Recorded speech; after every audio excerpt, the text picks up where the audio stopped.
5 โมงเช้าเนี่ยเขาก็เริ่มเกลือ9 โมงปลาย10 โมงเขาก็เริ่มเก็บไข่แล้วก็11 โมงค่ะใกล้ๆอีกบัดนึงใกล้ๆแล้วเขาก็มาคัดไข่มาแยกไข่ใส่เตะเตรียมไว้ให้ลูกค้าพอเริ่มต้นเลี้ยงไก่เนี่ยก็ได้หลายปีแล้วเกือบ20 ปีแล้วแต่ก่อนพ่อเลี้ยงอยู่บ้านไห่พุ่นแล้วพอยกย้ายมาเลี้ยงอยู่นี่ก็ได้2 ปี3 ปีนี่นะเลี้ยงไก่ไข่นี่มาก็ได้18 ปีนี่แหละตะกี้เลี้ยงอยู่หลัก3อยู่หลัก21เพื่อละสิ่งท้าทายก็เรื่องนี่แหละย่านมันพยาธิพะเยานี่แหละลูกท้องบ่หรือว่ามันเปลี่ยนอากาศเป็นหวัดบ่หั่นนะเพราะว่าเขาก็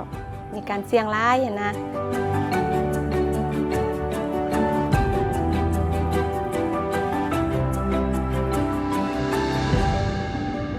เพิ่นมาช่วยเหลือก็1ก็เพิ่นด้านวิชาการเรื่องยกยาปัวพยาธิแล้วก็สัตวแพทย์เกี่ยวกับไก่นี่แหละมันมีอาการแบบใดบ่แล้วเพิ่นก็ช่วยทิศทางให้เฮาแก้ไขมันเมื่อกี้มันมีแต่นั่นแหละฮู้ว่ามันเจ็บเขาก็ได้แล่นไปหาหมอโทรหาวิชาการอยู่ผู้เอาเฮาซื้อไก่นำพุ่นเขาเจ้าแนะนำให้ก็ใส่ยาตามนั้น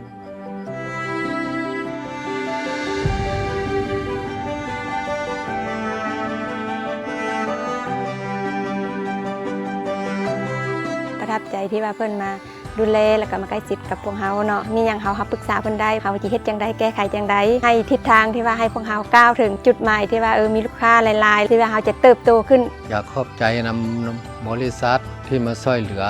ชาวเกษตรกรเฮาเลี้ยงไก่พันธุ์ไข่อยู่บ้านนาเถ